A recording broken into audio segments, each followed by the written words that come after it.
Bra Brasil, tudo bem com vocês? Espero que seja tudo muito ótimo. Esse é o vídeo de 50 fatos da Inês Vardá. Si on ouvrait les gens, on trouverait des paysages. Moi, si on m'ouvrait, on trouverait des plages. A Inês Vardá, na verdade, nasceu com outro nome. Ela nasceu como Arlete Vardá, na cidade de Bruxelas, no dia 30 de maio de 1928. Ela era a filha de uma mãe francesa que nasceu numa cidade da Comuna Francesa chamada Sète. Ela era dona de casa, se chamava Cristiane, que eu tô abrasileirando o nome dela aqui, e ela também era filha do Eugênio Jean Vardá, que era engenheiro, e ele era de uma família de refugiados gregos. A Vardá era a terceira filha entre 5 filhos do casal. Quando ela era ainda criança, no meio da Segunda Guerra Mundial, ela e sua família se mudam para Sète, que é essa cidade costeira da França, e nessa cidade eles acabam morando numa casa-barco, naqueles barcos flutuantes. Ela gostava de cantar num coro com um grupo de escoteiras, ir ao bosque quando acampava nos Alpes. Esse tipo de viagem era uma das poucas coisas que era possível fazer naquela época. Quando ela tinha 18 anos, legalmente, ela mudou o seu nome de Arlete para Inês. A Inês se dizia uma jovem tensa, reservada, complexada, tudo a intimidava e ela pensava que tinha que resolver um problema. Como entrar no mundo dos homens que me assustavam e intimidavam e de quem eu tinha má impressão. Havia de perder o estatuto de virgem, havia de encontrar um homem que cumprisse esse propósito único, idealmente um desconhecido atencioso. Quando ela morava lá na cidade de Sète, ela começou a se interessar por fotografia já. E ela vivia pelo vilarejo, fotografando cenas do cotidiano, e quando ela estava mais velha, ela acabou indo fazer um curso noturno de fotografia na escola Vaugirard, onde o Jacques Demy estudou cinema. Essa escola ficava em Paris, e o Jacques Demy foi o grande companheiro de vida da Vardá, que eu vou falar dele mais tarde. Nessa época que ela começou a fazer fotografia, a mãe deu um super apoio e acabou comprando uma câmera de segunda mão para ela da marca Rolleiflex. O seu primeiro trabalho pago como fotógrafa foi nas Galerias Lafayette, e esses trabalhos de fotografia eram focados em casamentos, fotos de família, e aos poucos ela foi se interessando em fazer composições com essas fotografias. E isso a gente vai observar bastante na filmografia, em todo o trabalho da Vardá. Ela começou fazendo algumas fotos de peças teatrais e também fez algumas viagens como fotojornalista. Em 1955, a Vardá resolve fazer seu primeiro filme chamado La Ponte Courte. E esse filme ele foi filmado lá na cidadezinha que ela viveu quando ela era criança, e ela filmou num bairro que tinha esse mesmo nome do filme. E foi um filme com um baixíssimo orçamento de apenas 14 mil dólares e vai contar a história de um casal que está em crise. O cara da relação, ele viveu a infância nessa cidade e eles vão se encontrar nessa cidadezinha para discutir a relação. É uma grande DR. Só que ela vai alternando a história com essa crise do casal e também com o entorno do que acontece ali naquela cidade. Então o filme tem esses dois focos narrativos. Então a Inês Vardá usou essa única locação da cidade e ela misturou os atores profissionais com atores não profissionais. E uma curiosidade é que ela pediu para os atores não expressarem muitos sentimentos enquanto estavam interpretando. Ela pediu para que eles fizessem as cenas como se estivessem lendo um texto, uma leitura mais neutra, sabe? E tem uma coisa muito interessante também que acontece nesse filme. Geralmente, quando a gente tá vendo uma cena e os personagens vão se distanciando da câmera, a tendência é que a gente vai escutando essa fala e diminuindo, certo? Que ela vai se distanciando também, a voz. E nesse filme, a voz sempre tá em primeiro plano. E dá uma sensação de intimidade, de proximidade, como se o filme inteiro estivesse sendo narrado pra gente. E dá essa ideia mesmo de não interpretação dos atores. Ela conseguiu fazer isso. Vale dizer também que esse filme é seminal na Nouvelle Vague. E por que a Inês vai da fotografia para o cinema? Como que ela faz essa transição, assim, vamos dizer? Nem é uma transição, porque a fotografia continua sempre muito presente no trabalho dela. Ela diz: lembro-me de querer palavras. Achei que juntando palavras e imagens obteríamos cinema. Claro que rapidamente percebi que não era a mesma coisa. A Inês Vardá, pasmem, ela não era cinéfila. Até os 25 anos, que é quando ela começa a filmar o La Ponte Courte, ela tinha visto mais ou menos uns 9 ou 10 filmes. Ela não foi para a escola de cinema, nem trabalhou como assistente. Ela usou simplesmente, ou maravilhosamente bem, a sua imaginação e a cara de pau, e o apoio de muitos profissionais generosos que estavam ali em torno dela. Em 1958, a Inês conheceu Jacques Demy, que era diretor e roteirista, no Festival de Tours, e em 1959 eles foram viver juntos. Eles criaram juntos a Rosalie, que foi fruto de um relacionamento amoroso da Inês com o diretor de teatro, o Antoine Boursulier, que ele inclusive é ator de um outro filme da Inês que a gente vai falar mais adiante. E a Inês e o Jacques Demy tiveram um único filho, que foi o Mathieu. Nessa mesma época, a Inês lança o mais famoso dos seus filmes, que na verdade não é um dos meus preferidos, eu gosto muito dele, mas ela ficou muito conhecida por esse filme e talvez seja um dos filmes que você tenha visto, que é o Cléo das 5 às 7. O tempo ficcional nesse filme dura exatamente o tempo da realidade. A Inês conta que, como sempre, não se tinha muito dinheiro para se fazer um filme, então Cléo das 5 às 7 foi criado a partir de duas questões muito fortes. Uma questão era a questão da história propriamente dita, que ali nos anos 60 tinha muito o medo da morte. O mais comum era o medo da questão de morrer de câncer. Então as pessoas temiam muito câncer, e o produtor disse, né, na época que tinha que ser muito barato, então eles teriam que filmar ali em Paris mesmo, onde eles não iam ter muitas despesas de viagens, nem com hotéis. Então ela decidiu que por falta de dinheiro, a ação tinha que acontecer num dia, limitando as locações, e ela teve a ideia de fazer esse filme que durasse exatamente 90 minutos. O que conta essa história? A gente vai acompanhar a personagem Cléo enquanto ela aguarda o resultado de um exame para descobrir se ela tá com câncer ou não. E nesse meio tempo ela começa a andar pelas ruas da cidade, vai conversando com pessoas, vai vendo cenas que a afetam, e ela vai começar a questionar a própria vida. A Inês fala numa entrevista: limitar o tempo é difícil. O tempo parece diferente se estamos felizes ou ansiosos, se estamos felizes ou nos divertindo. Eu chamo isso de tempo subjetivo. E depois há um tempo objetivo, tempo com o qual não podemos discutir. Tempo mecânico, contando em horas, minutos ou até segundos. Eu queria combinar o tempo objetivo, os relógios que vemos em todos os lugares, com o tempo subjetivo, como Cléo se sente durante o filme. Cléo das 5 às 7 foi selecionado para o Festival de Cannes, e ela conta que naquela época se subia no palco antes da exibição do filme para ser apresentada e tal, e a pessoa que foi apresentar, ao invés de falar Inês Varda, falou a Inês Varga. Enfim, essas coisas acontecem, né? Não é mesmo? Ninguém a conhecia, ela era uma pessoa assim meio nova ali no meio daquele povo todo conhecido, dos famosos e tal. E ela acabou que foi apresentada de maneira errada. No final da década de 60, ela se muda da França para os Estados Unidos para acompanhar o seu companheiro Jacques Demy. Ele estava indo dirigir um filme chamado O Segredo Íntimo de Lola, em Hollywood, e ela foi para lá com a intenção de ficar apenas um tempinho curto, mas ela acaba se encantando com Hollywood e fica lá um tempão, na verdade. E aí nessa temporada que ela ficou nos Estados Unidos, ela fez alguns curtas documentais. Um deles foi o Tio Yanko, que é sobre um encontro com um parente que ela nunca tinha conhecido. E ela também faz um filme maravilhoso, que é outro documentário chamado Panteras Negras, sobre o movimento americano por igualdade racial. Os Panteras Negras eram um movimento de negros africanos que em 1968 criou um programa político, falou e protestou porque alguns de seus líderes tinham sido presos. Para ela filmar esse documentário, ela teve que dar os seus pulos, né? Como todo mundo tem que dar quando tá fazendo alguma coisa e não sabe direito por onde começar. Aí ela chegou no meio lá do treinamento deles, de uma dessas reuniões, e falou assim: sou de uma televisão francesa, e foi entrando pra filmar, eles liberaram e deu tudo certo. O filme é maravilhoso, vale muito a pena assistir. Em 1962, a Inês e o Jacques vão para Cuba, em plena Revolução Cubana, e lá ela tira mais de 1.800 fotos que mais tarde vão virar um outro documentário chamado Salud Cubanos, que estreou em 1963.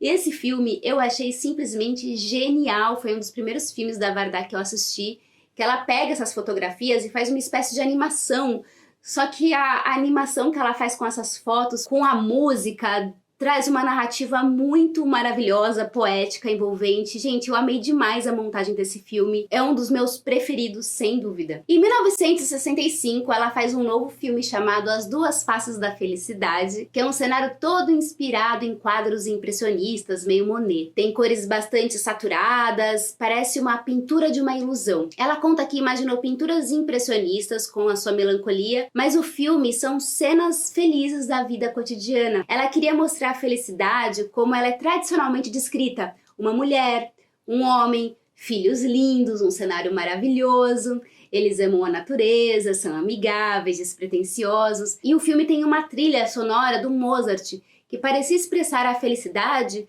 mas com uma certa angústia. É uma história de uma família feliz. O marido está feliz com sua esposa, com seus filhos, até que ele conhece uma funcionária dos Correios e ele começa a ter um romance com essa funcionária. E na cabeça dele tá tudo certo, porque ele quer adicionar felicidade à felicidade. Em 1975, o filho da Inês tinha acabado de nascer, então ela não queria ficar se deslocando muito da casa dela, porque ela estava amamentando, estava naquela fase que ela queria estar por perto.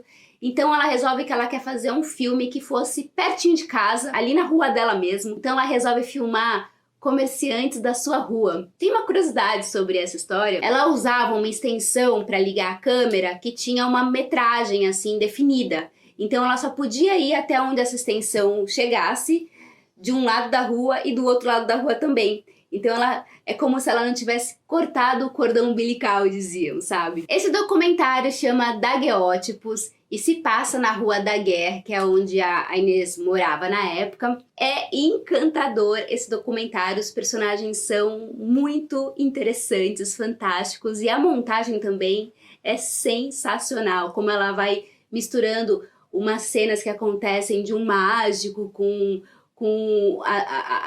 o atendimento dos comerciantes nas ruas, enfim, é maravilhoso. Se vocês observarem toda a filmografia da Varda, vocês vão perceber que tem muitos gatinhos, sempre aparece um gatinho ou outro em cena. E uma personagem muito importante na vida da Inês é uma gata chamada Gugu, que acabou se tornando o logotipo da sua produtora, que chama Cine Tamarris. Resposta das Mulheres, Nosso Corpo, Nosso Sexo, de 1975. É um curta de 8 minutinhos, mas são 8 minutinhos, assim, arrebatadores, que vem a responder a seguinte pergunta: o que é ser uma mulher? Esse curta documentário foi proposto por um canal de televisão francesa a várias mulheres cineastas, e eu considero esse curta bastante atemporal, bastante imenso. O feminismo estava forte nos Estados Unidos em 1960, e a Inês diz: obviamente eu era feminista, eu era e ainda sou. Devo dizer que questões em torno da libertação das mulheres, especificamente a questão política do corpo, realmente me preocupavam. Ela quis contar uma história sobre isso em 1977 com um filme chamado Uma Canta e a Outra Não. Eu considero que esse é um filme manifesto da Varda como feminista.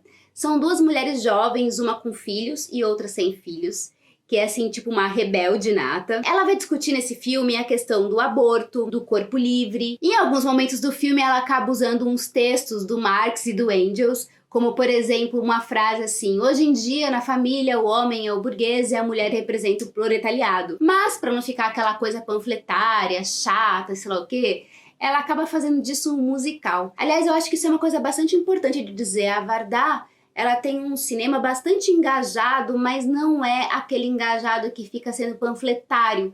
Ela transforma o discurso dela numa narrativa absolutamente poética e única. E eu acho que esse filme, Uma Canta e a Outra Não, talvez seja o mais descarado panfletário que ela fez, sabe? Que ela tem ali discursos bastante claros, assim, meio que didáticos, inclusive, sabe? Em 1985, ela faz um filme chamado Os Renegados. Mas, se a gente for traduzir o título francês ao pé da letra, o nome do filme seria Sem Abrigo, Sem Lei, que eu acho que tem muito mais a ver com o significado dele do que Os Renegados, que dá uma leitura um pouco torta do que é esse filme, que vai contar a história de uma solitária enfurecida, que é uma jovenzinha. A Varda queria contar essa história de mulheres que viajavam sozinhas, sabe? Ela notou que naquele momento tinham muitas mulheres que saíam para fazer mochilão, sabe? Viajar sozinha.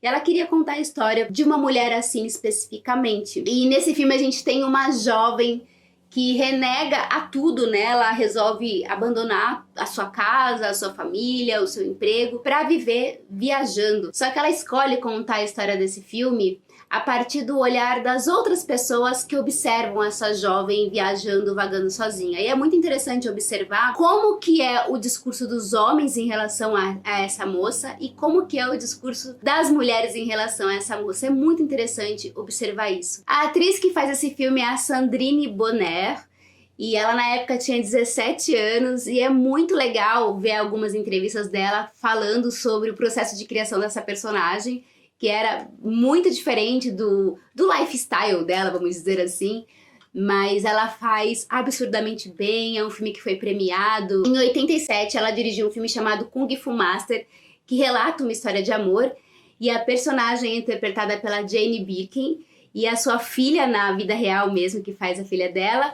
E um outro personagem do filme também é interpretado pelo filho da Inês, o Mathieu. E ele faz vários filmes da Inês, inclusive, sabe? Ele se torna ator, desde criancinha faz os filmes da Inês. Ela diz que vê ele crescendo diante das câmeras e é um garotinho maravilhoso também como ator. Em 1990, morre o companheiro da Inês Varda, o Jacques Demy. Ele morre super jovem, aos 59 anos, e ele foi vítima de uma complicação causada pela AIDS. E a Inês fica muito desolada com essa perda. Ela diz que a minha habilidade para amar um homem morreu junto com a morte do meu marido. E antes de morrer, quando o Jacques já estava bastante debilitado, ele não saía muito de casa, então ele passava horas e horas e horas escrevendo alguns relatos, algumas memórias da infância dele, né? Que ele vivia numa cidade chamada Nantes. E a Inês um dia chega pra ele e fala assim: nossa, isso aqui daria um belo de um filme, é uma história de infância interessantíssima, por que você não faz um filme? Aí ele diz que não tem mais força pra fazer esse filme. E ele diz, faça você. Então ela resolve começar a fazer esse filme, só que o Jacques já estava muito doente, então ela resolve que tem que correr com a produção desse filme e tal. Esse filme acaba sendo lançado em 1991, tem o nome de Jaco de Nantes. Conta a história de um garotinho de 8 anos, baseado na história do Jacques Demy, e começa ali quando ele é criança e vai até ele se tornar adulto, quando ele começa a se apaixonar pelo cinema. E é muito, muito sensível, muito lírico. Eu amei demais esse filme, que ela mistura coisas que ela escreveu desse roteiro com as memórias do Jacques, mas também mistura com cenas de filmes que o Jacques filmou durante a vida dele. O Jacques Demy acabou acompanhando grande parte das filmagens, na verdade ele acompanhava tudo que ele podia, e assim aconteceu essas coisas misteriosas que acontecem na arte, na vida, enfim, esses mistérios, que a filmagem acabou no dia 17 de outubro e ele morreu no dia 27, 10 dias depois, então ele não conseguiu ver o filme pronto, mas ele acompanhou as filmagens. Em 95, ela produz o filme O Mundo de Jacques Demy, que esse sim é um documentário real, oficial, assim, com entrevistas, com memórias pessoais e imagens de arquivo. Esse documentário eu não consegui assistir, então eu só tenho a informação, mas eu quero muito ver se eu encontro esse documentário para assistir. Nesse mesmo ano, ela faz um filme chamado As 101 Noites, que a gente vai ter um personagem chamado Senhor Cinema, que tem 100 anos de idade e mora num castelo. Ele contrata uma jovem cinéfila chamada Camille para lhe contar as histórias dos filmes que ele fez, e a Camille fica encantada quando atores famosos aparecem para visitar o velho amigo. Nesse filme, ela celebra 100 anos de filmes internacionais de todo tipo, com a ajuda de muitos atores famosos. Mas segundo ela, mesmo com toda essa pompa de ter muitos atores famosos, americanos e tal, esse filme foi um fracasso de bilheteria. Nos anos 2000 surge finalmente a câmera digital, essa coisinha que a gente tá tão acostumado, mas para Inês Varda era uma grande novidade. Ela ficou super entusiasmada quando surgiu a câmera digital, porque traria uma certa liberdade para ela poder filmar, e a Inês começou a experimentar esse novo jeito de fazer cinema. Ela diz, essas novas câmeras digitais são fantásticas, elas parecem ser estroboscópicas, narcisistas e até mesmo hiperrealistas. Então, ali nos anos 2000, ela lança um novo documentário, que é um dos mais importantes da sua trajetória, chamado Os Catadores e Eu, que é um documentário bastante afetuoso e sensível. Os catadores nesse filme são pessoas que recuperam tudo que é desperdiçado pela sociedade. E é exatamente assim que a Inês se vê, sabe? Que ela se coloca como cineasta alguém que cata imagens que os outros não querem ver ou fazer. Ela se considera, ela fala nesse filme que ela também é uma catadora. Quando ela estava prestes a completar 80 anos, em 2008, a Inês lança um outro filme que também é um documentário chamado As Praias de Inês. Não é somente para contar a sua própria história, mas também para dar vida as memórias anexadas aos seus filmes. Então, quando a gente assiste, a gente vai retomando todas essas histórias que eu acabei de contar pra vocês. Ela também acaba misturando filmagens novas, né? Ela faz grande parte do filme numa locação, que é uma praia. E ela faz algumas recriações dramáticas também, juntando com alguns trechos dos seus filmes. Enfim, ela faz uma salada muito gostosa, né? A Inês Vardá afirma ter tido 3 vidas, fazendo uma analogia, uma brincadeira com as 7 vidas dos gatos. A primeira vida dela foi como fotógrafa, depois veio a vida dela de cineasta, e agora nessa última etapa da vida dela, ela seria uma artista plástica. Então, numa certa altura, ali em 2003, na Bienal de Veneza, foi criado um grupo chamado Estação Utopia. E todos fizeram um cartaz e uma instalação. E a Inês tinha uma fantasia de batata para promover a instalação dela chamada Patatutopia. Essa instalação é uma instalação que ela usa 300 quilos de batatas que são expostos assim no chão. E tem 3 telas que podem ser vistas simultaneamente, né? Elas estão ali para serem vistas simultaneamente, que é com batatas, diversos tipos de batatas. Essa obra das batatas surge lá do filme Os Catadores e Eu, que tem toda uma história com as batatas que são desperdiçadas e tal. Então faz muito sentido quando você vê o filme e assiste essa instalação, essa performance, né? Um outro trabalho que a Inês fez em 2018 é um dos que eu fiquei mais apaixonada, que chama-se A Estufa da Felicidade, e ela foi construída a partir de uma cópia de 35mm do filme As Duas Faces da Felicidade, que ela tinha feito lá em 64. E essa cabana é idealizada como um refúgio onde pudesse se sentir em casa. Ela diz: quando estou aqui, sinto que estou no cinema, que ele é minha casa, sinto que nele sempre habitei. E ela diz que a ideia de fazer essa cabana veio lá do filme Dos Catadores e Eu, desse negócio de reaproveitar as coisas, de nada ser jogado no lixo, tudo ser reaproveitado. E ela também faz um trabalho de instalação muito legal, que é em homenagem à sua gata Gugu. E essa instalação está em exposição permanente na Fundação Cartier. Ela faz essa instalação quando a gatinha dela morre, como forma de ressignificar essa morte, né? Então tem um montinho de terra onde é projetada uma animação de várias e coloridas conchinhas, e esse vídeo fica sendo repetido em looping, né? Então você pode entrar lá e assistir no momento que for, que sempre você vai conseguir ver a instalação inteira. Em 2017 ela recebe o Oscar honorário pela sua longa carreira, e ela é a primeira mulher da história a ganhar esse prêmio. Nesse mesmo ano, ela também realizou um filme chamado Visages Villages, junto com o artista JR. E durante esse documentário, eles iam viajando numa van, né, numa espécie de van, que era uma van de fotografia, que eles iam encontrando pessoas, conversando com elas, foi fotografando. É bem legal, mas não é dos meus preferidos esse documentário. É porque assim, depois que você conhece toda a história da Vardá, todos os trabalhos dela, eu acho que esse filme é o menos encantador, porque eu acho que o JR tira um pouco do brilho do filme, sabe? Eu acho que ele não é tão gracioso quanto a Vardá, ele é meio chatão.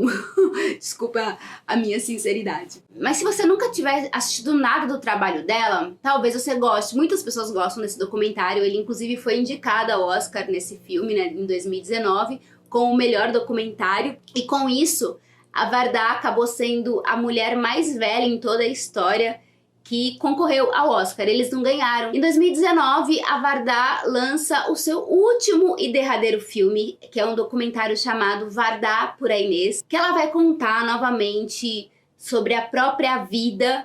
E esse foi o último filme dela. Ele é bastante parecido com As Praias de Inês, mas ele tem um foco que tem uma entrevista dela, que ela vai falando durante várias horas, várias curiosidades. É muito legal esse documentário. Eu considero ele complementar às Praias de Inês. E a Vardá, ela acaba morrendo aos 90 anos, no dia 29 de março de 2019, devido a um câncer de mama. Eu anotei aqui uma frase dela que eu acho muito maravilhosa e que eu acho que serve de inspiração para todo artista, para toda pessoa que trabalha com a sua criatividade. Fiz muitos filmes diferentes na vida, então eu preciso dizer: o que me levou a fazer isso por muitos anos. 3 palavras são muito importantes para mim: inspiração, criação e compartilhamento. Inspiração é a razão pela qual se faz um filme, as motivações, as ideias, as circunstâncias e as eventualidades que antecedem o desejo de trabalhar para se fazer um filme. Criação é como fazer um filme, que meios você usa, que estrutura, se é sozinho ou não, em cores ou em preto e branco. A criação é nada mais, nada menos que o trabalho. A terceira é compartilhar. Não fazemos filmes para assistir sozinhos, fazemos para mostrá-los. Não faço filmes por uma mera necessidade de fazer imagens.